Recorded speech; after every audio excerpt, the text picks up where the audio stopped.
नमस्कार विद्यार्थियों बच्चों, आज के लेक्चर में हम क्या पढ़ने वाले हैं। अब हम शुरू करने वाले हैं मैंगो। ठीक है, हॉर्टिकल्चर्स को कंप्लीट करेंगे। जितनी भी क्रॉप्स हैं, जितनी आईएमपी क्रॉप्स है जो आपकी एग्जाम पॉइंट ऑफ व्यू से काफ़ी इंपॉर्टेंट है, और जो क्रॉप इंपॉर्टेंट नहीं है उनमें भी कुछ इंपॉर्टेंट पॉइंट्स होते हैं जो हमने क्लासिफिकेशन में डिस्कस किए, और मैं क्रॉप के साथ एक साथ जितने भी इंपॉर्टेंट पॉइंट है सारे डिस्कस कर लेंगे। ठीक है, कोई भी चीज़ ऐसी नहीं होगी जिसको हम छोड़ेंगे जहाँ से क्वेश्चन बनता हो और क्वेश्चन आए। तो आज हम डिस्कस करेंगे फलों का राजा मैंगो, आम के बारे में डिस्कस करेंगे। सारी चीज़ इसके बारे में डिस्कस करेंगे। ठीक है, एक एक चीज़। तो बेसिक से स्टार्ट करेंगे, जो चीज़ें आपने बिल्कुल पढ़ी हुई है, जो सब लोग जानते हैं कि बॉटनिकल नेम क्या होता है, कुल क्या होता है, ओरिजिन क्या होता है, क्रोमोसोम नंबर क्या होता है, ये सारी बेसिक चीज़ें क्लियर है। तो हमें बिल्कुल सिस्टमेटिक सारी चीज़ें यहाँ पे डिस्कस करते हुए चलना है। जैसे पहला ही पॉइंट दिया है बॉटनिकल नेम, वानस्पतिक नाम क्या है। ठीक है, तो मैंगो का जो वानस्पतिक नाम है ये क्यों पूछा जाता है, क्योंकि ये है फलों का राजा। इसको क्या बोला जाता है, फलों का राजा, किंग ऑफ फ्रूट इसे बोला जाता है। ठीक है, किंग ऑफ फ्रूट बोला जाता है। तो इससे कुछ भी क्वेश्चन बन सकता है। ये ऐसी फ्रूट क्रॉप है मैंगो, यहाँ से आपको एक सिंगल पॉइंट भी नहीं छोड़ना है। क्यों? क्योंकि यहाँ से जो है क्वेश्चन बनने के चांसेस बहुत ज़्यादा है। यहाँ से कुछ भी नहीं छोड़ना है अपने को। ठीक है, एक एक चीज इसकी जिक्र करना है। इसको फलों का राजा बोला जाता है। ठीक है, मैंगो को नेशनल फूड, राष्ट्रीय फल भी इसको कहते हैं, बाथरूम फूड, बाथरूम का फल भी इसे कहते हैं। ठीक है, सिंबल ऑफ लव, लव का प्रतीक भी इसे कहते हैं। ठीक है, तो बॉटनिकल नेम क्या है इसका, मेंजीफेरा इंडिका। क्या है, मेंजीफेरा इंडिका। मेंजीफेरा इंडिका इसका जो बॉटनिकल नेम है, हिंदी में भी लिख देता हूं, मेंजीफेरा इंडिका इसका जो क्या है वानस्पतिक नाम है। क्लियर है, हिंदी इंग्लिश दोनों में आपको नोट्स मिलेंगे, सारी चीज़ उसमें भी है। कुछ चीज़ें ऐसी है जो मैं वीडियो में बताऊंगा शायद वो नोट्स में ना हो, इसलिए वीडियो जरूर देखना, वीडियो देख के ही नोट्स बनाना। एक बार वीडियो देख के नोट्स बना लेना, उसके बाद जो पीडीएफ दी हुई है पीडीएफ को एक बार देख लेना, उसमें कुछ पॉइंट है तो अपनी कॉपी में नोट डाउन कर लेना। ठीक है, दोनों चीज़ को देख के करोगे तो कुछ अगर नोट्स में नहीं है वो चीज़ यहाँ मिल जाएगी, यहाँ नहीं है वो नोट्स में मिल जाएगी। ठीक है, फैमिली की बात करते हैं तो इसकी फैमिली क्या है, एनाकार्डियेसी। एनाकार्डियेसी जो है इसकी क्या है, फैमिली है। ठीक है, ओरिजिन की बात करें, उत्पत्ति की बात करते हैं। देखो एनाकार्डियेसी फैमिली जो है इसमें एक स्पेशल कैरेक्टर होता है। एनाकार्डियेसी फैमिली का जो एक स्पेशल कैरेक्टर होता है जिसको क्या बोलते हैं, रेजिन कैनाल। रेजिन कैनाल एक कैरेक्टर होता है, याद रखना है ये। ठीक है, हालांकि ये पूछा नहीं जाएगा। रेजिन कैनाल करके एक इसमें एक कैरेक्टर होता है एनाकार्डियेसी फैमिली में। एनाकार्डियेसी फैमिली में और कौन आता है, एनाकार्डियेसी फैमिली और किसकी है, तो याद रखना एनाकार्डियेसी फैमिली किसकी है, केसव की। मतलब काजू की फैमिली भी क्या है, एनाकार्डियेसी है। ठीक है, जो जो चीज़ें आपको पता है वो सारी चीज़ें मैं डिस्कस करते हुए चलेंगे। तो एनाकार्डियेसी मैंगो की फैमिली है, और केसव जिसको हम बोलते हैं केसव नट, काजू की भी फैमिली क्या है, एनाकार्डियेसी है। हम बात करते हैं उत्पत्ति स्थान की, तो इसका जो उत्पत्ति स्थान है साउथ ईस्ट एशिया भी आप बोल सकते हो, या इसको आप इंडो बर्मा भी बोल सकते हो। इंडो बर्मा दोनों आपको ऑप्शन में मिल जाए, क्या, साउथ ईस्ट एशिया या इंडो बर्मा भी आपको मिल जाएगा। ठीक है, क्या बोलोगे, इंडो बर्मा। क्लियर। नेक्स्ट हम बात करेंगे यहाँ पे क्रोमोसोम नंबर क्या है इसके। क्रोमोसोम नंबर की बात करते हैं, गुणसूत्र संख्या, ये भी मोस्ट इंपोर्टेंट। मैं बोल रहा हूँ ना आपको कि मैंगो के अंदर हमें कुछ भी एक सिंगल पॉइंट भी नहीं छोड़ना है, सब कुछ डिस्कस करना है। क्रोमोसोम नंबर, गुणसूत्र संख्या की बात करें तो क्रोमोसोम नंबर क्या होते हैं इसमें, क्रोमोसोम नंबर जो होते हैं इसमें 2n 4x = 40 होते हैं। मतलब ये क्या होता है, टेट्राप्लॉइड होता है। क्या होता है, वैसे तो ये क्या है, एलोप्लॉइड्स, एम्फीप्लॉइड्स के अंदर आता है, और ये क्या है, टेट्राप्लॉइड्स, चतुर्थ क्या है ये, चतुर्थ गुणित है इसके क्या, क्रोमोसोम नंबर। 4x लगा है तो यहाँ पे बेसिक क्रोमोसोम नंबर क्या हो जाएंगे, आधार गुणसूत्र, बेसिक क्रोमोसोम नंबर, या जिसको हम क्या बोलेंगे, आधार गुणसूत्र। आधार गुणसूत्र संख्या कितनी हो जाएगी, देखो 4x = 40 है तो x = क्या हो जाएंगे, 10। तो आधार गुणसूत्र संख्या, ये जीआरएफ में क्वेश्चन पूछा हुआ है कि मैंगो में जो आधार गुणसूत्र होते हैं, बेसिक क्रोमोसोम नंबर होते हैं, वो कितने होते हैं। बेसिक क्रोमोसोम नंबर क्या होता है, ये मैं जेनेटिक्स के अंदर आपको पढ़ाऊंगा, बेसिक क्या होता है, और जो गेमेटिक क्रोमोसोम नंबर और बेसिक क्रोमोसोम नंबर। ठीक है, गेमेटिक क्रोमोसोम नंबर जो होता है, याद रखना यहाँ पे जो होता है ये बेसिक क्रोमोसोम नंबर, ये डिप्लॉइड है तो 2 से भाग देंगे, ट्रिप्लॉइड हो तो 3 से भाग देंगे, टेट्राप्लॉइड हो तो 4 से भाग देंगे। लेकिन जो गैमेट क्रोमोसोम नंबर होता है उसमें हमेशा 2 से भाग दिया जाता है। ये चीज़ें ध्यान रखना, ठीक है। वो वहाँ पे मैं पढ़ाऊंगा और आपके लेक्चर में ऑलरेडी डला हुआ है जेनेटिक्स प्लांट ब्रीडिंग में, वहाँ पे जाके आप देख भी सकते हो। क्लियर है। फल प्रकार की बात करें कि इसका फल प्रकार क्या है, देखो फल प्रकार फूड टाइप क्या है, तो फूड टाइप इसका क्या है, ड्रूप। क्या बोलते हैं इसको, ड्रूप या स्टोन, मतलब अस्टील फल। हिंदी में क्या बोलेंगे इसको, अस्टील फल, हिंदी में बोला जाता है अस्टील। ड्रूप को क्या बोला जाता है, अस्टील बोला जाता है। तो यहाँ पे फल प्रकार इसका क्या है, ड्रूप या स्टोन, मतलब जिसके अंदर क्या निकले, गुठली निकले, ठीक है, एक पत्थर की जैसी गुठली से मैंगो के अंदर होती है। और अब यहाँ से आप अनुमान लगा सकते हो और किस किस का फल प्रकार है, जैसे बेर, बेर के अंदर भी गुठली, ठीक है। जामुन, जो फल आपने खाए हो और आपको पता है कि भाई इसमें से गुठली निकलती है बड़ी एकदम पत्थर जैसी, जामुन। कॉफ़ी आ जाएगा, ठीक है, जो कॉफ़ी है उसमें भी ये होता है। नारियल आ जाएगा, कोकोनट, कोकोनट में भी क्या होता है, ड्रूप होता है, याद रखना ये सारी चीज़ें हैं। तो फूल प्रकार बेर का, जामुन का, कॉफ़ी का, नारियल का और मैंगो का, ये सारा क्या है, ड्रूप होता है। और क्लासिफिकेशन के अंदर भी हमने डिस्कस किया हुआ है। तो ज़्यादा जो चीज़ें आती जाएगी हम पढ़ते जाएंगे ताकि आपको दोबारा से रिवीजन होता रहे। तो फल प्रकार क्या है, मैंगो का, ड्रूप या स्टोन जिसको अस्टील भी कहते हैं, और किसका है, बेर का है, जामुन का, कॉफ़ी का है, नारियल का है। क्लियर है, आगे बढ़ते हैं। अब हम बात करते हैं यहाँ पे मैंगो। आगे क्या पॉइंट्स है हमारे पास, आगे पॉइंट्स है कि खाने वाला भाग कौन सा है, मैंगो में हम कौन सा वाला भाग खाते हैं, ठीक है। मैंगो में हम कौन सा वाला भाग खाते हैं, तो ये हमारा अगर मान लो मैंगो है, ठीक है, तो इसमें हम कौन सा भाग खाते हैं, तो अंदर तो रहेगा आपका वो ये वाला भाग जो हम खाते हैं, ठीक है, और इसके अंदर ये होगी हमारी क्या, गुठली। समझना बात को। तो सबसे ऊपर तो है हमारे पास क्या, सबसे ऊपर तो है हमारे पास छिलका, ये यहां से समझो।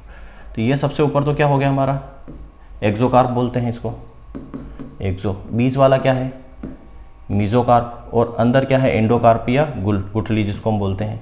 तो मैंगो में हम क्या खाते हैं, आपको भी पता है, ये चीज़ें है ना थोड़ी सी कॉमन सेंस वाली है, हर चीज़ को रटना नहीं है ना, हर चीज़ को हमें रटना नहीं है। अब देखो हम ऊपर का छिलका भी निकाल देते हैं, अंदर की गुठली निकालते हैं, खाते क्या है, मीजोकार्प। क्या खाते हैं, मध्य वित्ती भाग, क्या खाते हैं, मध्य वाला भाग खाते हैं। तो इसमें क्या हो जाएगा, खाने वाला भाग मीजोकार्प, क्या हो जाएगा, मीजोकार्प। मध्य वाला भाग खाते हैं, मध्य वित्ती फल खाते हैं, ठीक है, मीजोकार्प यहाँ पे हम खाते हैं। इन्फ्लोरोसेंस क्या है इसका, इन्फ्लोरोसेंस क्या है, पुष्पक्रम कैसा होता है, तो इसका पुष्पक्रम आपने देखा होगा धान की तरह होता है, पेड़ी की तरह। पेड़ी में हमने पढ़ा है, क्रॉप सारी हमने पढ़ ली है। पेड़ी में किस तरह का होता है, पेनिकल, किस तरह का होता है, पेनिकल होता है। पेनिकल जो है इन्फ्लोरेसेंस होता है, किस तरीके का, इस तरीके से आपने देखा होगा, ये इस तरीके से, इसमें इस तरीके से इन्फ्लोरेसेंस होता है, इस तरीके से पुष्पक्रम बना होता है। तो मैंगो का भी कुछ इसी तरीके से होता है। तो किसमें इन्फ्लोरेसेंस की बात करें तो इन्फ्लोरेसेंस जो कैसा होता है, पेनिकल होता है। क्या होता है, पेनिकल। और पेनिकल किस किस में होता है, ये भी आपको याद रखना है कि पेनिकल और किस में होता है। तो पेनिकल पुष्पक्रम जो है वो अंगूर में भी होता है, ग्रेप्स में, ठीक है, ग्रेप्स में भी क्या होता है, पेनिकल होता है। और पेडी का मैंने बता दिया, धान के अंदर भी क्या होता है, इन्फ्लोरेसेंस पेनिकल की तरह होता है। मैं नीचे डायग्राम आएगा दिखाऊंगा भी कुछ इस तरीके से क्या है, पेनिकल होता है मैंगो का। पॉलिनेशन किसके द्वारा होता है, तो पहली बार इसमें पॉलिनेशन जो होता है वो क्रॉस पॉलिनेशन होता है। कौन सा पॉलिनेशन होता है, क्रॉस पॉलिनेशन, पर परागण होता है, पर परागण होता है, ठीक है। अब पर परागण किसके द्वारा होता है, याद रखना, ये मोस्ट इंपोर्टेंट क्वेश्चन में पूछा जाता है कि मैंगो में जो पॉलिनेशन है वो किसके द्वारा होता है, तो किसके द्वारा होता है पॉलिनेशन, वो होता है हाउस फ्लाइज के द्वारा, हाउस फ्लाई के द्वारा, घरेलू मक्खी के द्वारा, घरेलू मक्खी के द्वारा क्या होता है, यहाँ पे पॉलिनेशन होता है। घरेलू मक्खी की कैसे होता है, देखो इसमें दो तरह के फ्लावर होते हैं मैंगो के अंदर, एक मेल होता है और हर्माफ्रोडाइट होता है। हर्माफ्रोडाइट का मतलब एक तो मेल अलग से होगा और मेल और फीमेल एक साथ होंगे, इसको मेल और हर्माफ्रोडाइट फ्लावर्स बोलते हैं, ठीक है। अब यहाँ पे हाउस फ्लाई क्या काम करती है, एक आगे हम पढ़ेंगे इसमें कैजिंग टेक्निक, पिंजरा टेक्निक। ये आम का अगर आपका बगीचा है, ठीक है, ये आम का आपका बगीचा है, तो यहाँ पे पॉलिनेशन कराने के लिए आप मक्खी की जरूरत पड़ेगी, तो उसके अंदर यहाँ पे क्या करते हैं कि सब पिंजरा लटका देते हैं, उस पिंजरे के अंदर सड़ा हुआ आम रख देते हैं। सड़ा हुआ आम रखेंगे तो क्या होगा, मक्खियाँ वहाँ पर आएगी, भिनभिनाती हुई ये आम खाएगी और साथ में यहाँ पे क्या करेगी, पॉलिनेशन भी करेगी, ठीक है। तो हाउस फ्लाई की तरह पोलिनेशन होता है। क्रॉस पोलिनेशन कैसे हुआ? क्योंकि मैंगो के अंदर जो पोलिनेशन पाया जाता है वो इसमें होता क्या है, इसमें सेल्फ इनकम्पेटिबिलिटी होती है। क्या होती है? Self incompatibility. कौन से प्रकार की? सेप्रोफाइट सेल्फ इनकम्पेटिबिलिटी होती है। और सेल्फ इनकम्पेटिबिलिटी किसको बढ़ावा देती है? क्रॉस पोलिनेशन को बढ़ावा देती है। होता क्या है सेल्फ इनकम्पेटिबिलिटी का मतलब? देखो, सेल्फ इनकम्पेटिबिलिटी का मतलब होता है कि ये हमारा क्या है, फ्लावर, इसमें तो ये हो गया हमारा फीमेल पार्ट, ये हो गया मेल पार्ट। ठीक है, समझना बात को। अब हो गया, मान लो एक और ये फ्लावर है, यहाँ ये फीमेल भाग हो गया और ये मेल भाग हो गया। अब होता क्या है कि ये जो मेल भाग है ये अपने ही फूल के फीमेल भाग के साथ क्या करता है? फर्टिलाइजेशन नहीं करता है। समझना बात को। ये इसके साथ, ये भी दोनों फर्टिलाइज है, दोनों क्या है? फंक्शनल है, दोनों काम कार्य कर रहे हैं, दोनों फंक्शन है, दोनों एक दूसरे के साथ क्या कर सकते हैं? संबंध बना सकते हैं। लेकिन ये जो मेल है ना, ये अपने ही इसके साथ संबंध ना बनाकर ये दूसरी फ्लावर की फीमेल के साथ संबंध बनाता है। तो क्या हो गया? ये इसको बोलते हैं सेल इनकम्पेटिबिलिटी। मतलब ये खुद की ही फीमेल के साथ संबंध नहीं बना पाता है, एबिलिटी नहीं होती, इसमें क्षमता नहीं होती है कि ये अपने ही फीमेल के साथ, अपने ही वाइफ के साथ संबंध बना ले। ये कहा जाता है दूसरे फ्लावर पे फीमेल के साथ वहां पर क्या करता है? संबंध बनाता है। इसको बोलते हैं सेल इनकम्पेटिबिलिटी। उसमें क्षमता है कि वो अपने ही फ्लावर की जो फीमेल पार्ट है उसमें फर्टिलाइजेशन कर दे, लेकिन उसके अंदर एबिलिटी नहीं होती कि उसको फर्टिलाइज करे, वो दूसरे फ्लावर में जाके फीमेल पार्ट को फर्टिलाइज करता है। इसको बोलते हैं सेल्फ इनकम्पेटिबिलिटी। तो ये मैंगो के अंदर पाई जाती है। और मैंगो के अंदर कौन सी पाई जाती है? सेप्रोफाइट सेल्फ इनकम्पेटिबिलिटी पाती है। आगे देखेंगे। टेम्परेचर की बात करते हैं। टेम्परेचर कैसा होना चाहिए?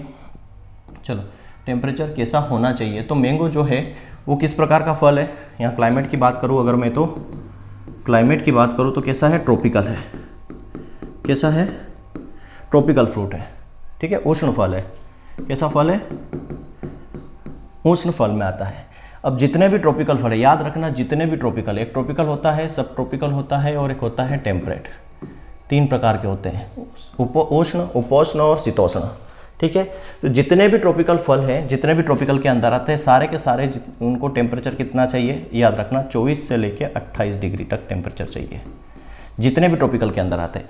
अब ट्रॉपिकल के अंदर कौन कौन से फल आते हैं? ट्रॉपिकल के अंदर वो फल आते हैं जो हमें आसानी से बाजार में मिल जाते हैं और बहुत ही काफ़ी सस्ते मिलते हैं और मीठे भी होते हैं। जैसे कि आपको मिल जाएगा ट्रॉपिकल के अंदर, आपको मैंगो मिल जाएगा, है ना, पपाया, पपीता आ जाएगा, मैंगो आ जाएगा, गुआवा आ जाएगा।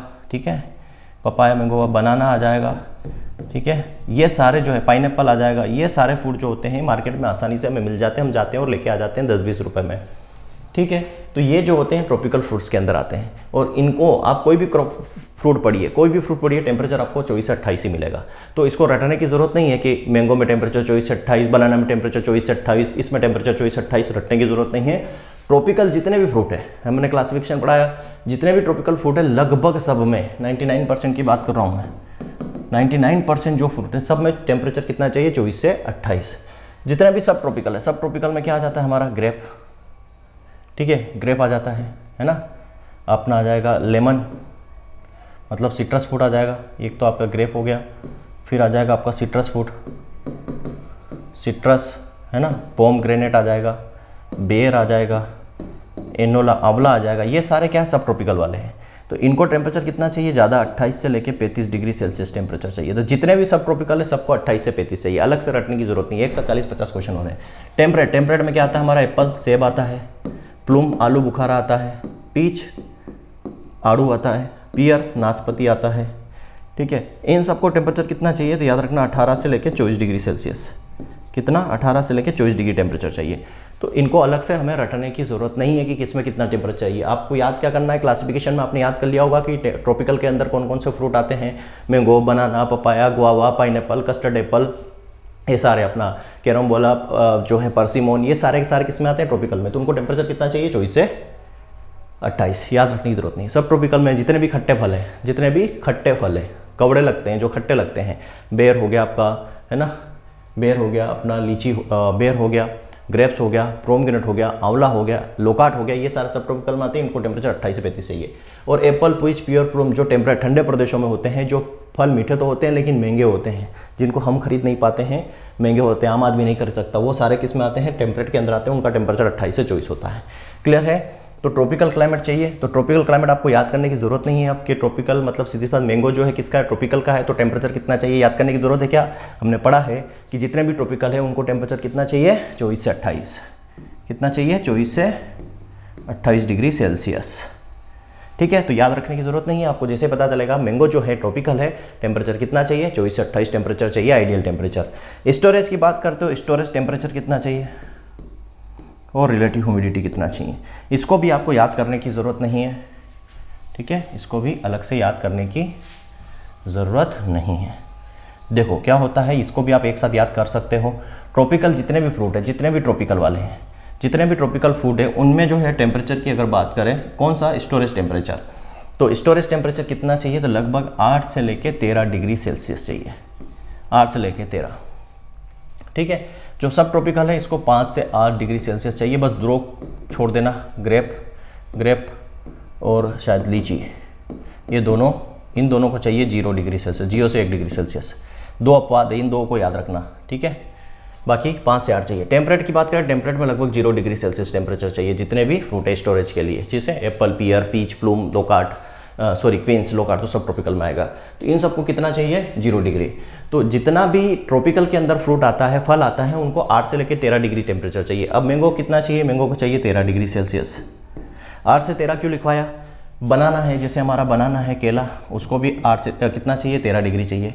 अब जैसे गुआवा है, गुआवा को चाहिए 8 से 10 डिग्री सेल्सियस, इसलिए हमने रेंज ली 8 से 10, ताकि आप सही सही आंसर पे पहुंच जाओ, आपको रटना ना पड़े। सीधे से बात है, जो ट्रॉपिकल फ्रूट है कितना चाहिए, 8 से 13। अब मैंगो को 13 चाहिए, बनाना को 13 चाहिए, गुआवा को 8 से 10 चाहिए, इस तरीके से आप याद कर सकते हो। तो एक रेंज आपको पता है ना कि जितने भी ट्रॉपिकल है उसमें 8 से 13 चाहिए। 5 से 8 कितने चाहिए सब ट्रॉपिकल में, जैसे आपका क्या हो गया, सिट्रस हो गया, है ना, पोमग्रेनेट हो गया, इनमें बस ग्रेप और लीची को याद रखना 0 से 1, और जितने भी टेम्परेचर वो सारे यहाँ याद रखने की जरूरत है। रिलेटिव ह्यूमिडिटी सबकी जितने भी हैं सब में इतनी चाहिए, रिलेटिव ह्यूमिडिटी याद करने की जरूरत नहीं, जितने भी फ्रूट्स है सबके लिए 85 से 95 रिलेटिव ह्यूमिडिटी चाहिए। क्लियर है, यहाँ तक आपको सारी बातें क्लियर समझ में आ गई होगी। अच्छा, कुछ चीज़ें और है, यहाँ पे स्पेसिंग रह गया है ना। अब बात करते हैं, टेम्परेचर डिस्कस कर लिया हमने, यहाँ पे स्पेसिंग की बात करते हैं ज्योमेट्री की। तो मैंगो में स्पेसिंग कितनी रखते हैं, 10 × 10 मीटर स्क्वायर। ठीक है, और इसी में एक वैरायटी है कौन सी, आम्रपाली, आम्रपाली वैरायटी, इसमें स्पेसिंग रखते हैं 2.5 × 2.5 मीटर स्क्वायर। अब यहाँ पे ये तो क्लियर है। ठीक है, ये क्वेश्चन हमेशा पूछा जाता है स्पेसिंग से, लेकिन यहाँ से क्वेश्चन ये पूछा जाता है, तो अगर प्लांट पॉपुलेशन निकालना है, पौध संख्या, प्लांट पॉपुलेशन निकालना है, क्या निकालना है, पौध संख्या निकालना है। ठीक है, आपको एरिया दे दिया, ठीक है, एरिया दे दिया कि एक इतना एरिया है, चाहे 1 हेक्टेयर दे दे या 2 हेक्टेयर दे दे या 10 हेक्टेयर दे दे या 1000 मीटर स्क्वायर दे दे, तो आपको क्या है ना, प्लांट पॉपुलेशन आप आसानी से निकाल सकते हो अगर आपको स्पेसिंग पता है। तो अगर आप फार्मूला क्या बनेगा, एरिया मीटर स्क्वायर अपॉन में रो टू रो इंटू क्या आएगा, row to row into plant to plant distance metre square में। अब मैंने एरिया क्यों लिखा है यहाँ पे, 10,000 क्यों नहीं लिखा, क्योंकि जरूरी नहीं है कि आपको यहाँ पे 1 हेक्टेयर ये एरिया दिए, हो सकता है आपको दे दे कि 1000 मीटर स्क्वायर एरिया में कितने प्लांट आएंगे, तो आपको यहाँ एरिया दिया रहेगा तो वही एरिया आपको रखना है। यूनिट दोनों में सेम होनी चाहिए, अगर यहाँ मीटर दिया हो तो नीचे पे मीटर होना चाहिए, अगर नीचे सेंटीमीटर है तो ऊपर सेंटीमीटर कर लो, मतलब दोनों तरफ यूनिट सेम होनी चाहिए, मीटर में है तो मीटर में करो और अगर सेंटीमीटर है तो सेंटीमीटर करो। अगर हम 1 हेक्टेयर एरिया ले लें, 1 हेक्टेयर में कितना होता है, 10,000 मीटर स्क्वायर। ठीक है, 1 हेक्टेयर में कितना होता है, 10,000 मीटर स्क्वायर होता है। 1 हेक्टेयर में आम के कितने पौधे आएंगे, तो ये तो हमने ले लिया एरिया। अब row to row plant to plant कितनी है, 10 × 10, ये भी किस में है, मीटर स्क्वायर में, 10 मीटर और 10 मीटर, 10 मीटर चौड़ा। ठीक है, ये 10 मीटर चौड़ा और 10 मीटर ये लंबा, तो 10 मीटर स्क्वायर हो गया। अब यहाँ से कैंसिल करो, 1 शून्य से 1 शून्य, 1 शून्य से 1 शून्य कैंसिल, तो कितना आएगा, 100 प्लांट पर हेक्टेयर, कितना आएगा, मीटर से मीटर स्क्वायर कैंसिल, तो कितना आ गया, 1 हेक्टेयर में 100 पौधे आ जाएंगे। वहीं अगर आम्रपाली ले लेते हैं, ठीक है, अगर आम्रपाली ले लेते हैं तो कितना आएगा, अब 1 हेक्टेयर में तो वही 10,000 मीटर स्क्वायर में है, नीचे कितना है 2.5 × 2.5, ये भी मीटर स्क्वायर में, मीटर स्क्वायर से मीटर स्क्वायर यूनिट कैंसिल। अब यहाँ देखो 1 शून्य से आप काटोगे तो ऊपर क्या आ जाएगा 10, 1 शून्य से काटोगे तो 10 आ जाएगा, मतलब ऊपर आ जाएगा 100, ठीक है, दशमलव हटाया 1 शून्य लग गई, दशमलव हटाया 1 शून्य गई, 25 चौक 100, ऊपर तो आ गया 4, यहाँ से काटोगे तो 25 चौक 100 कितना आएगा 400, 4 में 4 का इंटू करोगे तो कितना आ जाएगा 1600 प्लांट पर हेक्टेयर। 1 हेक्टेयर में कितने प्लांट आ जाएंगे आम्रपाली के 1600। अब देखो यहाँ पे आम्रपाली लगाते हैं तो 1600 प्लांट आ रहे हैं, और अगर साधारण लगाते हैं आम्रपाली को छोड़कर कोई और वेराइटी लगाते हैं तो केवल 100 प्लांट आते हैं। तो फायदा किस में है? अब यहाँ पे देखो, यहाँ पे 1 हेक्टेयर में 100 प्लांट आ रहे हैं, यहाँ पे 1 हेक्टेयर में 1600 प्लांट आ रहे हैं, मतलब यहाँ पर क्या हो रहा है हाई डेंसिटी प्लांटिंग क्या हो रही है, बहुत कम जगह में हम लगा रहे हैं, मतलब इसको बोलते हैं हाई डेंसिटी प्लांटिंग। ठीक है, यहाँ तक की बात आपको क्लियरली समझ में आ गई होगी। ठीक है, यहाँ तक किसी को कोई दिक्कत नहीं होगी मेरे ख्याल से। ठीक है, चलो आगे बढ़ते हैं। ये जो मैंने इन्फ्लोरेसेंस की बात की थी आपसे, यहाँ थोड़ा सा डायग्राम आप देख सकते हो। ठीक है, ये इन्फ्लोरेसेंस इस तरीके से दिया है, ये है ना, ये इस तरीके से इन्फ्लोरेसेंस, ये पेनिकल टाइप का इन्फ्लोरेसेंस है। कौन सा? पेनिकल टाइप का। किस किस में पाया जाता है? तो मैंगो में आ से आम, अ से अंगूर और धान पेडी में पाया जाता है। कौन सा? ये इन्फ्लोरेसेंस पेनिकल टाइप का। ये देख सकते हो डायग्राम इस तरीके से दिखता है। अब बात करते हैं प्लांटिंग टाइम की, कब प्लांट करना चाहिए मैंगो। तो मैंने बताया अभी 3 चीज, जितने भी ट्रॉपिकल है याद रख लो, जितने भी ट्रॉपिकल है इनकी जो प्लांटिंग होगी, जितने भी ट्रॉपिकल फ्रूट है इनकी जो प्लांटिंग होगी वो मानसून के समय होगी, जून से जुलाई। इनकी प्लांटिंग कब होगी? मानसून के समय होगी, याद रखना। उष्ण फल है, इनको टेम्परेचर 24 से 28 चाहिए, तो इनकी जो प्लांटिंग होगी वो जून से जुलाई में होगी। ठीक है, जून जुलाई में इसकी प्लांटिंग हम कर देते हैं। फ्लावर बड डिफरेंशिएशन, अब ये समझना पड़ेगा कि फ्लावर बड डिफरेंशिएशन होता क्या है। पहली चीज, फ्लावर बड डिफरेंशिएशन का मतलब क्या होता है? जैसे इन्फ्लोरेसेंस से क्या मतलब, फ्लावर से बड से फ्लावर, बड से फ्लावर बनना और फ्लावर से फ्रूट बनना। ठीक है, ये बड, बड से फिर क्या बनेगा? फ्लावर, और फ्लावर से बनेंगे फ्रूट। तो यहाँ पूछा गया कि बड से फ्लावर कौन से समय में, किस समय बन जाते हैं, और फ्लावर से फ्रूट किस समय में बन जाते हैं। तो फ्लावर बड जो डिफरेंशिएशन है ये कब होता है? ये अक्टूबर से दिसंबर में। ये पूछा हुआ क्वेश्चन है कई एग्जामों में, जीआरएफ में स्पेशली ये पूछा हुआ है कि फ्लावर बड डिफरेंशिएशन मैंगो में, मतलब बड से फ्लावर बनेगा और फ्लावर से फ्रूट बनेगा। तो बड से फ्लावर कब बनता है? अक्टूबर से दिसंबर में बड से फ्लावर बन जाता है। और फ्रूट बड डिफरेंशिएशन मतलब बड से फ्रूट कब बन जाएंगे, मतलब वही बात है कि बड से फ्लावर बनेगा और फिर फ्रूट बनेगा। तो बड से फ्रूट कब बनेंगे? तो यहाँ पे 2 चीज़ें हैं, नॉर्थ इंडिया में अलग कहानी है, साउथ इंडिया में अलग कहानी है। नॉर्थ इंडिया में बनते हैं ये नॉर्थ इंडिया में बनते हैं फरवरी मार्च में। फरवरी मार्च में जो है फ्रूट बन जाते हैं, और यहाँ पर आएगा आपका दिसंबर जनवरी। दिसंबर जनवरी में साउथ इंडिया में जो है फ्रूट बड डिफरेंशिएशन हो जाता है। फल कलिकाएं, मतलब बड से जो है कलिकाएं सोचे है फ्रूट बनना, फल बनना शुरू हो जाते हैं। नॉर्थ इंडिया में लोगे, उत्तरी भारत में तो फरवरी मार्च, साउथ इंडिया में लोगे तो दिसंबर जनवरी में ये शुरू हो जाता है। पॉली एम्ब्रियोनी, बहुभ्रूणता, बहुभ्रूणता मैंगो के अंदर पाई जाती है। ठीक है, बहुभ्रूणता, बहुभ्रूणता का मतलब क्या होता है कि कई सारे एम्ब्रियो उसके अंदर हो, ये कई सारे एम्ब्रियो हो। पॉली का मतलब होता है मेनी, और एम्ब्रियो का मतलब होता है, ठीक है, एम्ब्रियो, एम्ब्रियो। ठीक है, कई सारे एम्ब्रियो इसके अंदर हो तो उसको हम बोलते हैं पॉली एम्ब्रियोनी।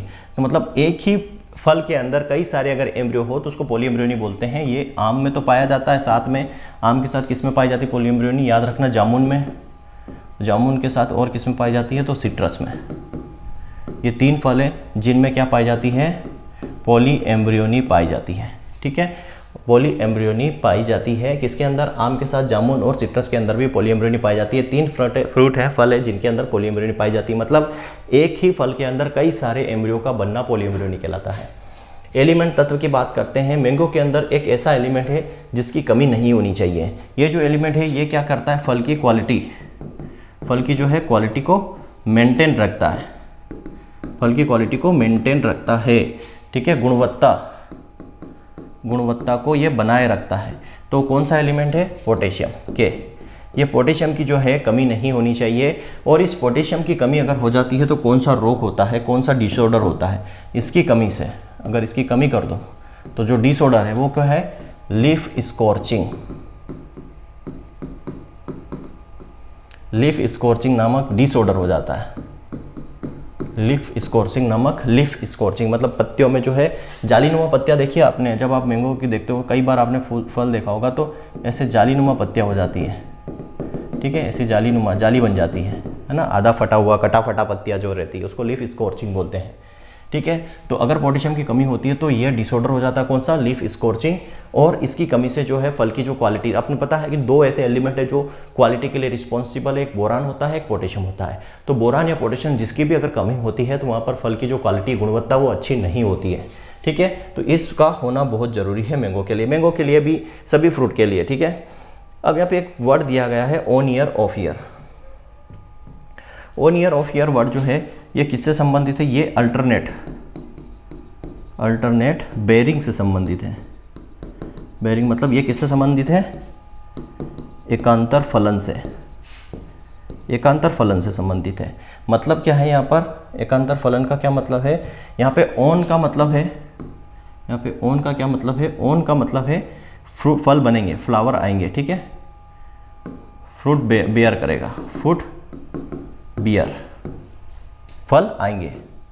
ऑफ का क्या मतलब है, फ्रूट नॉट बियर, फल नहीं आएंगे, फल नहीं बनेंगे। मतलब यहाँ पे क्या होगा, फल आएंगे और यहाँ फल नहीं आएंगे, ठीक है। ऑन का मतलब है फल आएंगे एक साल, ऑन ईयर मतलब आने वाला जिसमें फल लगते हैं वो साल, ऑफ ईयर मतलब जिसमें फल नहीं आते वो साल, उसी को हम बोलते हैं एकांतर फलन। तो ये मैंगो के अंदर होता है, ये ऑन ईयर ऑफ ईयर वाली जो सिस्टम है किसके अंदर होती है, मैंगो में। और किसके साथ होती है, डेट पाम जो है जिसको हम खजूर बोलते हैं, उसमें भी ये चीज होती है, डेट पाम में भी और खजूर में भी एकांतर फलन होता है। और क्या होता है, पिस्ता, जो हमारा पिस्ताचियो नट है ना, पिस्ता में भी क्या होता है, ऑन ईयर ऑफ ईयर वाली समस्या है होती है, अल्टरनेट एकांतर फलन उसमें भी होता है। क्लियर है। चलिए टीएसएस की बात करते हैं। टीएसएस का पूरा मतलब क्या है, यहाँ पे total soluble solid, total soluble solid, ठीक है, total soluble solid, total soluble solid कितना है, ठीक है। मतलब यहाँ पर क्या हो गया, पूर्ण घुलनशील ठोस जो है वो कितने हैं।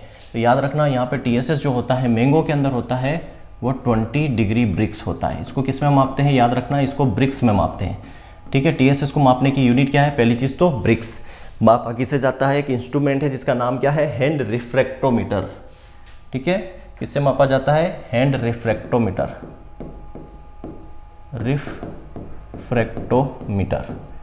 रिफ्रैक्टोमीटर इंस्ट्रूमेंट आता है, उससे जो है क्या मापते हैं, टीएसएस मेजर करते हैं। और मैंगो के अंदर कितना है, 20 ब्रिक्स है। मैं सारे क्रॉप का आपको याद करा देता हूं यहीं पे, सारे क्रॉप्स का, ठीक है। एक तो हो गया हमारा मैंगो, आम, प्लस एक हो गया ग्रेप्स, इसको हम बोलते हैं अंगूर। इन दोनों में जो है टीएसएस कितना होता है, 20 डिग्री ब्रिक्स, ठीक है। कितना होता है टीएसएस, 20 डिग्री ब्रिक्स। इन दोनों का आपको याद रखना, किसका, मैंगो का और ग्रेप्स का। बाकी जितने भी फल है मैं लिख देता हूं, बाकी फल, ठीक है, या रिमेनिंग फ्रूट जो है उनमें जो टीएसएस होता है वो आप रेंज से याद कर सकते हो। उनमें होता है हमारा लगभग 11 से लेके 14 डिग्री ब्रिक्स, ठीक है। आपको याद करने की जरूरत नहीं है, 11 से 14 की रेंज में बाकी सब फ्रूट का टीएसएस होता है। क्लियर है, 11 से 14 के बीच में बाकी सारे फल का। खाली एक आप गुआवा का अलग से और देख सकते हो, गुआवा में 8 से 10 ब्रिक्स होता है, शायद गुआवा में 8 से 10 ब्रिक्स होता है। तो मोस्ट ऑफ दी जो रेंज है 11 से 14 के बीच में आपको मिल जाएगा। आम मैंगो का आप अलग से याद कर लीजिए, 20 डिग्री होता है, गुआवा का अलग से याद कर लीजिए, 8 से 10 होता है, ठीक है। तो इस सारे फ्रूट्स का आपको टीएसएस याद करने की जरूरत नहीं है। इसमें एक वेराइटी है मैंगो में, जेवियर, ये एक वेराइटी है।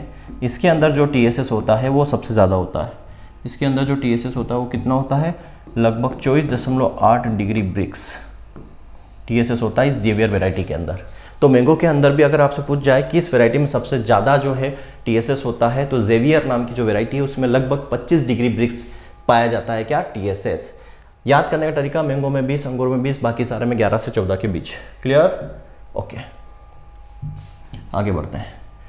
टेक्निक यूज्ड इन पॉलिनेशन, मैंने बताया था कौन सी टेक्निक पॉलिनेशन में यूज करते हैं। तो मैंने बताया था क्या, केजिंग टेक्निक। क्या बताया था, केजिंग टेक्निक, केजिंग टेक्निक, ठीक है, जिसको पिंजरा भी बोलते हैं, पिंजरा टेक्निक, ठीक है, पिंजरा टेक्निक। किसने दी थी ये, याद रखना, ये आर.एन. सिंह ने दी थी। साइंटिस्ट कौन है, आर.एन. सिंह। आर.एन. सिंह ने इस टेक्निक को डेवलप किया था। मैंने बता चुका हूं कि ये आपका मान लो मैंगो का क्या है, आपका गार्डन है, बगीचा है। यहाँ पर क्या होगा, ये अब इसमें होता क्या है, जैसे कि जो बगीचा है हमारा, है ना, आम का बगीचा है, वहाँ पर आपको तो मक्खियाँ मिलेगी नहीं, क्योंकि वहाँ तो क्या है, मक्खियाँ कहाँ होती हैं, जहाँ पर गंदगी या जहाँ पर कुछ सड़ा गला चीज़ें, वहाँ पर मक्खियाँ रहती हैं, ठीक है। अब वहाँ पर हमें पॉलिनेशन की जरूरत पड़ेगी किसके अंदर, आम के बगीचे में, क्योंकि पॉलिनेशन किससे होता है, हाउस फ्लाई से होता है, मक्खी से होता है। अगर मक्खियाँ बगीचे में नहीं होगी तो क्या पॉलिनेशन होगा, नहीं होगा। तो हमें मक्खियों को बगीचे तक ले जाना है, तो ले जाएंगे कैसे, उसी के लिए केजिंग टेक्निक डेवलप की गई है। इस केजिंग टेक्निक में होता क्या है, बगीचे के बीच में इस तरीके का पिंजरा वहाँ पर बना देते हैं, ठीक है, क्या बना देते हैं, एक तरह का पिंजरा, और वहाँ पर क्या रख देते हैं, उस पिंजरे के अंदर यहाँ पर रख देते हैं एक सड़ा हुआ आम। क्या रख देते हैं, सड़ा हुआ आम रख देते हैं। अब सड़ा हुआ आम, जैसे ही सड़ा हुआ आम रखोगे तो जहाँ पर जैसे सड़ी हुई चीज़ें रहती हैं वहाँ पर मक्खियाँ ऑटोमेटिक अट्रैक्ट होती है। तो यहाँ पर क्या होगी, मक्खियाँ, हाउस फ्लाई जो है यहाँ पर आना शुरू हो जाएगी। कहाँ पर, इस सड़े हुए आम के पास। अब यहाँ पर जब मक्खियाँ आएगी तो बाकी आम जो है उनके साथ भी क्या होगा, पॉलिनेशन, परागण हो जाएगा। तो ये केजिंग टेक्निक है जो डेवलप की आर.एन. सिंह ने, जो क्या करती है, पॉलिनेशन में हेल्प करती है। फॉर फ्रूट प्रिवेंट, फलों को गिरने से रोकने के लिए क्या इस्तेमाल किया जाता है, तो फलों को गिरने से रोकने के लिए 2,4-D का इस्तेमाल किया जाता है, और ये कितना, 20 ppm यूज किया जाता है, 20 ppm का इस्तेमाल किया जाता है 2,4-D का। फ्रूट थिंग, फलों को अगर झाड़ना है, फलों को गिराना है, ठीक है, अगर फल बहुत ज़्यादा हो जाते हैं, सघन हो जाते हैं, फल की साइज छोटी रह जाती है, तो हम क्या करते हैं, कुछ फल को गिरा देते हैं ताकि फ्रूट की क्वालिटी हमें अच्छी मिले, फ्रूट जो है बड़ी साइज का मिले। तो उसके लिए इस्तेमाल किया जाता है नेप्थेलिक एसिटिक एसिड, और ये यूज़ किया जाता है 200 ppm, @ 200 ppm। अब यहाँ पे ppm क्या है, 10,000वां भाग होता है, सब आपको पता होना चाहिए। नेप्थेलिक एसिड जो मार्केट में किस नाम से मिलता है, ये मार्केट में नाम से मिलता है प्लानोफिक्स के नाम से।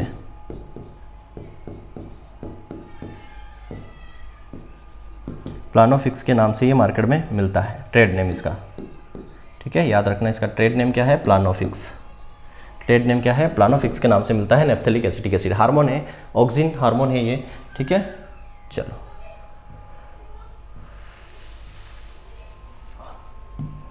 नेप्थेलिक एसिटिक एसिड का उपयोग और कहाँ करते हैं, अभी मैं बताता हूँ। जो मालफॉर्मेशन, जो हमारा डिजीज होती है, मैंगो मालफॉर्मेशन, उसमें भी नेप्थेलिक एसिटिक एसिड का यूज़ करते हैं उसको कंट्रोल करने के लिए। वहाँ पर भी 200 ppm मात्रा यूज़ करते हैं, लेकिन वो किस मंथ में करते हैं, अक्टूबर मंथ में की जाती है। आगे उसको हम डिस्कस करेंगे जब हम पढ़ेंगे इसका डिजीज और इंसेक्ट। मैच्योरिटी इंडाइसेस की बात करते हैं, परिपक्वता सूचक की बात करते हैं, तो हमें कब पता चल जाता है कि जो हमारी जो मैंगो है वो पक चुका है। मैच्योरिटी इंडाइसेस है ना, कुछ में हम ठोक के बजाते हैं, डल साउंड, मेटालिक साउंड, है ना। डल साउंड का पता वाटरमेलन में पड़ता है, मेटालिक साउंड का पता शुगर केन में पता चलता है कि भैया पक गया है। तो मैच्योरिटी इंडाइसेस की बात करें तो एक यहाँ पर एक टेक्निक है टपका, एक तो है टपका अवस्था, ठीक है। टपका अवस्था, टपका अवस्था का मतलब क्या है कि आम के बगीचे में जब फल अचानक गिरना शुरू हो जाए, ठीक है। ये आपका अगर मान लो पेड़ है आम का, और यहाँ पे क्या है, आम लगा है, और ये अचानक ऑटोमेटिकली यहाँ पर गिर जाए, ठीक है। आम जब अपने ही मन से या ऑटोमेटिकली जब गिरना शुरू हो जाए, मतलब कि उसी को हम बोलते हैं टपका अवस्था। उसके बाद जो है आप सारे आम को क्या कर लो, तोड़ लो। क्यों तोड़ लो, क्योंकि ये होता है क्या, क्लाइमेट्रिक। क्या होता है, आम क्लाइमेट्रिक फ्रूट है। क्या है, क्लाइमेट्रिक फ्रूट है, मतलब ये तोड़ने के बाद पक जाता है, तोड़ने के बाद ये पक जाता है, तोड़ने के बाद पक जाता है, इसको हम क्लाइमेट्रिक बोलते हैं। ऐसे फल जिनको हम कच्चे तोड़ ले तो वो बाद में पक जाते हैं, उनको हम बोलते हैं क्लाइमेट्रिक फ्रूट। और ऐसे फल जिनको तोड़ने के बाद वो सूख जाते हैं, पकते नहीं, उनको नॉन क्लाइमेट्रिक बोलते हैं, ठीक है। मतलब इनमें जो है ऐसे फल जो तोड़ने के बाद पक जाते हैं, उनमें क्या होती है, श्वसन दर बढ़ जाती है। तोड़ने के बाद इनमें श्वसन दर जो है, रेस्पिरेशन, श्वसन दर जो है बढ़ जाती है। मतलब जो रेस्पायरेशन है, रेस्पायरेशन रेट जो है वो इंक्रीज हो जाता है, रेस्पायरेशन रेट जो है वो बढ़ जाता है तोड़ने के बाद। क्लाइमेट्रिक फल जो होते हैं उनमें तोड़ने के बाद उनका रेस्पिरेशन रेट, श्वसन दर बढ़ जाती है, इसलिए वो पक जाते हैं। नॉन क्लाइमेट्रिक फूड जिनमें तोड़ने के बाद श्वसन दर बंद हो जाती है, श्वसन नहीं हो पाता है, रेस्पिरेशन रेट नहीं होता है, तो वो सूख जाते हैं। तो क्लाइमेट्रिक फ्रूट है मैंगो। याद करने का तरीका मैं बता देता हूँ। जितने भी हमारे ट्रॉपिकल हैं, जितने भी ट्रॉपिकल उष्ण फल है वो सारे के सारे क्या है, क्लाइमेट्रिक है। याद रखना। क्लाइमेट्रिक में और भी आते हैं, जैसे एप्पल टेम्परेट वाला भी आता है, और आपका फिग भी आ जाएगा जो सब ट्रॉपिकल में है। ये टेम्परेट में है, ये सब ट्रॉपिकल में है। तो कुछ अपवाद भी मैं याद कराऊंगा आपको, ठीक है, कुछ अपवाद भी याद करवाऊंगा साथ में। तो जितने भी है ट्रॉपिकल वाले वो सारे के सारे क्या है, क्लाइमेट्रिक के अंदर आते हैं। उसमें जैसे टेम्परेट में से भी कुछ एप्पल है जो क्लाइमेट्रिक में आता है, फिग जो है वो क्लाइमेट्रिक में आता है, एवाकाडो भी क्या है, एवाकाडो जो है, एवाकाडो भी किस में आता है, सब ट्रॉपिकल में, लेकिन वो भी क्या है, क्लाइमेट्रिक है। तो ये दो अपवाद है, ये अपवाद है, ठीक है। बाकी सारे ट्रॉपिकल वाले क्लाइमेट्रिक है, और जितने भी सब ट्रॉपिकल वाले हैं, याद रखना, जितने भी सब ट्रॉपिकल वाले हैं ये क्या है, नॉन क्लाइमेट्रिक है। नॉन क्लाइमेट्रिक किसको छोड़ के, फिग और एवोकाडो को। फिग और एवोकाडो को हमने कहाँ डाल दिया, ट्रॉपिकल के अंदर, जो क्या है, क्लाइमेट्रिक में चले जाएंगे, ठीक है। इस तरीके से आप याद करोगे तो आसानी से याद हो जाएगा, रटना नहीं पड़ेगा। क्लाइमेट्रिक फूड कौन से हैं, ऐसे फल जो ट्रॉपिकल के अंदर आते हैं वो सारे क्लाइमेट्रिक है, और सब ट्रॉपिकल जो है नॉन क्लाइमेट्रिक है, लेकिन अपवाद क्या है, फिग और एवोकाडो। फिग और एवोकाडो जो है क्लाइमेट्रिक, सब ट्रॉपिकल में आते हैं लेकिन क्लाइमेट्रिक है। उधर आप चले जाओगे किसके अंदर, टेम्परेट के अंदर। तो टेम्परेट के अंदर एप्पल हो गया, है ना। एप्पल जो है आपका क्वींस जो है, ये क्या है, ये भी ट्रॉपिकल, मतलब क्या होता है, पक जाते हैं। उनमें से एक आध जो नहीं पकता, उसमें याद रखना, उसमें अपवाद क्या है, टेम्परेट में। टेम्परेट के भी सारे पक जाएंगे, क्लाइमेट्रिक मान लें। अपवाद की बात करें तो वहाँ पे स्ट्रॉबेरी, स्ट्रॉबेरी जो है ये नॉन क्लाइमेट्रिक है, याद रखना। बेरी हो गया, मतलब चेरी ये नॉन क्लाइमेट्रिक है। बाकी सारे जगह किस में आ जाएंगे, टेम्परेट वाले भी क्लाइमेट्रिक में आएंगे। किस में आएंगे, टेम्परेट वाले भी क्लाइमेट्रिक में आएंगे। अपवाद क्या है, स्ट्रॉबेरी नॉन क्लाइमेट्रिक है, चेरी नॉन क्लाइमेट्रिक है। दो तीन फल है जो नॉन क्लाइमेट्रिक में आते हैं, किसमें, टेम्परेट वाले में। शीतोष्ण फल जो है मैंने क्या बताया, एक होता है ट्रॉपिकल, एक होता है सब ट्रॉपिकल, एक होता है टेम्परेट। ट्रॉपिकल मतलब उष्ण, सब ट्रॉपिकल मतलब उपोष्ण, और टेम्परेट मतलब शीतोष्ण। तो ट्रॉपिकल वाले कितने क्या है, सारे क्लाइमेट्रिक है। यहाँ पे सारे नॉन क्लाइमेट्रिक है, यहाँ भी सारे क्लाइमेट्रिक है, ठीक है, यहाँ भी सारे क्लाइमेट्रिक है। मैंने क्या बोला अभी, समझना बात को। यहाँ पर अपवाद है, अपवाद है कौन सा, एक तो हो गया फिग और एवोकाडो, ये अपवाद है। ये किस में चले जाएंगे, दोनों क्लाइमेट्रिक में। ये किस में चले जाएंगे, क्लाइमेट्रिक में। अपवाद है, ये सारा क्लाइमेट्रिक है, लेकिन यहाँ पर अपवाद क्या है, यहाँ पर अपवाद है स्ट्रॉबेरी, ठीक है, स्ट्रॉबेरी और चेरी, ये अपवाद है। ये किस में जाएंगे, नॉन क्लाइमेट्रिक में, ठीक है। समझ में आ गई बात, अब सारा याद हो गया होगा। चलो बात करते हैं। अब यहाँ पे एक चीज़ और है, टपका अवस्था आप समझ गए। दूसरा यहाँ पर एक स्पेसिफिक ग्रेविटी क्या देखी जाती है, स्पेसिफिक ग्रेविटी, ठीक है। स्पेसिफिक विशिष्ट घनत्व, क्या बोलते हैं इसको हिंदी में, विशिष्ट घनत्व, ये देखा जाता है। ये मोस्ट इंपॉर्टेंट क्वेश्चन है, ये जीआरएफ में पूछा हुआ क्वेश्चन है कि मैंगो की जो स्पेसिफिक ग्रेविटी कितनी होती है। तो याद रखना ये 1.01 से लेके 1.02, ये अगर स्पेसिफिक ग्रेविटी आ रही है मैंगो के अंदर, मतलब मैंगो जो है वो मेच्योर हो चुका है, पक चुका है, ठीक है। रूट स्टॉक की अब बात करते हैं, ठीक है। नेक्स्ट क्या है हमारा, रूट स्टॉक। अब यहाँ पे रूट स्टॉक की बात कर रहे हैं, किसकी बात कर रहे हैं हम, रूट स्टॉक, जिसको हम क्या बोलते हैं, मूल व्रंत। देखना ये जो प्लांट है हमारा, ठीक है, यहां से हम दो चीज लेते हैं, ठीक है, ये समझना बात को। एक यहां से अगर हमने ये प्लांट लिया, समझना बात को, ये एक प्लांट और ले लेते हैं, ठीक। ये ऊपर वाले हिस्से को ले जाकर यहां लगाया तो इसको हम बोलते हैं सियान बोलते हैं। और ये नीचे वाला हिस्सा जो है जहां पर जिस पे लाकर लगा, इसको बोलते हैं रूट स्टॉक, मूलवंत।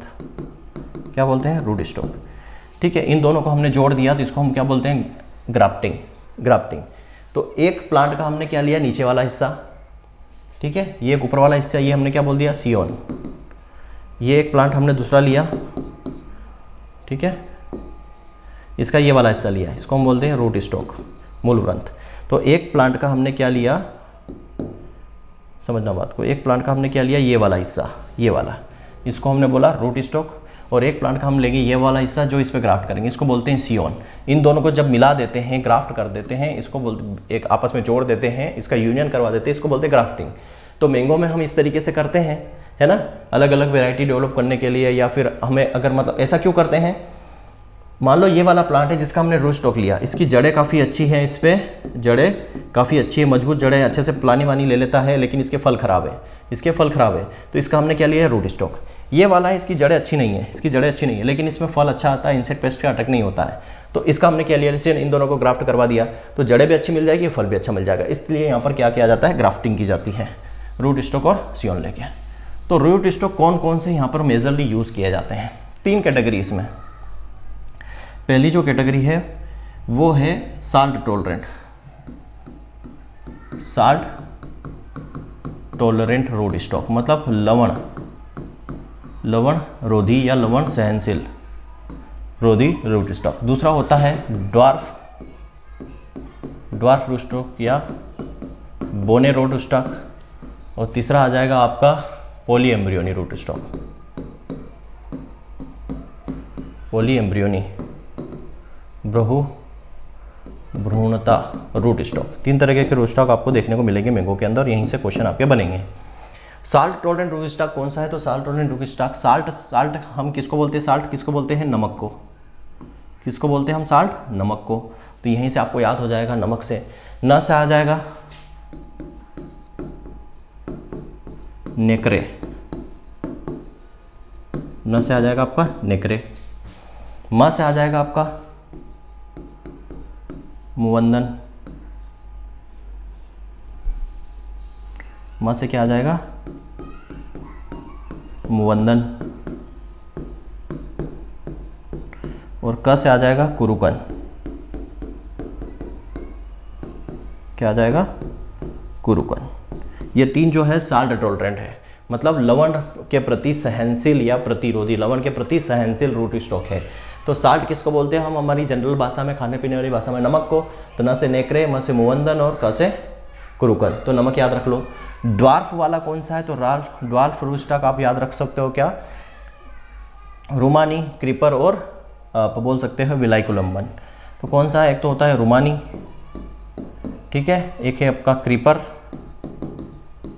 क्रीपर और है विलाइकुलम्बन, ठीक है, क्या हो, रुमानी, क्रीपर और विलाइकुलम्बन। ये जो है किसके हैं, ड्वार्फ, बोने। किसी भी प्लांट को अगर बोना करना है, जैसे रुमानी का इस्तेमाल हम करते हैं, रुमानी का इस्तेमाल करते हैं, बता दूं यहाँ पे रुमानी का इस्तेमाल करते हैं हम किसमें, इस रुमानी का इस्तेमाल करते हैं ड्वार्फिंग इफेक्ट लाने के लिए, ड्वार्फिंग बोनापन लाने, किसके अंदर, दशहरी के अंदर, दशहरी के अंदर, याद रखना। रुमानी का इस्तेमाल हम करते हैं ड्वार्फिंग इफेक्ट लाने के लिए, किसके अंदर, दशहरी के अंदर, याद रखना, ठीक है। ये तो हो गया है, समझ में आ गया। साल्ट में नमक याद रख लो, ड्वार्फ में यहाँ याद रख सकते हो क्या, रोमानी, क्रीपर और विलाइकुलम्बन। विलाइकुलम्बन जो है ये ऑक्टाप्लॉइड है, अष्टगुणित है, क्या याद रखोगे, अष्टगुणित है, ऑक्टाप्लॉइड है। ऑक्टाप्लॉइड का क्या मतलब है, यहाँ पे क्रोमोसोम नंबर कितने हो जाएंगे, 8x इक्वल टू कितने हो जाएंगे, 80, 8x इक्वल टू 80। विलाइकुलम्बन जो है ऑक्टाप्लॉइड है, क्लियर है। अब हम यहाँ पे बात करते हैं, इसको मिटा रहा हूँ, पॉलीएम्ब्रियोनिक रूट स्टॉक देख लेते हैं। पॉलीएम्ब्रियोनिक रूट स्टॉक में क्या क्या आ जाएंगे, तो पॉलीएम्ब्रियोनिक जो रूट स्टॉक है उसमें क्या क्या आता है, पॉलीएम्ब्रियोनिक जो रूट स्टॉक है आपके उसमें आएगा ओलूर आ जाएगा और विलाइकुलम्बन। स्पेलिंग देख लेना यार, है ना, क्या आएगा, ओलूर और विलाइकुलम्बन, ठीक है, ओलर और विलाइकुलम्बन, ये दोनों आ जाएंगे आपके पॉलीएम्ब्रियोनिक। और भी है, चंद्रशेखर है, गोवा है, बेलगोवा है, बेलारी है, लेकिन ये दो जो है मोस्ट इंपॉर्टेंट है, ठीक है। ओवी याद रख लेना, ओवी, ओलर और विलाइकुलम्बन जो है पॉलीएम्ब्रियोनिक है, ये याद रखो आप, आरसीवी, ठीक है, और इसको याद रखो नमक, ठीक है। तो ये है रूट स्टॉक आपके। यहाँ तक आपका मामला क्लियरली आपको समझ में आ गया होगा, ठीक। चलो बच्चों, यहाँ पर हम थोड़ा सा विराम देंगे, क्योंकि क्लासेस जो है हमारी कितनी हो गई है, काफ़ी लंबी हो गई है। तो रूट स्टॉक हमने मैच्योरिटी इंडेक्स देख लिया, रूट स्टॉक टेक्निक हमने देख ली थी, फ्रूट वेरिएंट देख लिया था, थिनिंग हमने देख लिया था। आगे क्या है, आगे की कार्यक्रम जो है नेक्स्ट लेक्चर में मैं आपको पढ़ाऊंगा हेडिंग टाइम, रिचेस्ट सोर्स किसका है, विटामिन ए का है, कमल में जड़ों की वृद्धि है तो क्या करना चाहिए, लॉन्जिविटी किसकी होती है, एनआरसी कहाँ पर है, जितने भी और बाकी सारे पॉइंट है वो सारे हम डिस्कस करेंगे। लेक्चर आज के लेक्चर में इतना ही। Thank you very much. जय हिंद।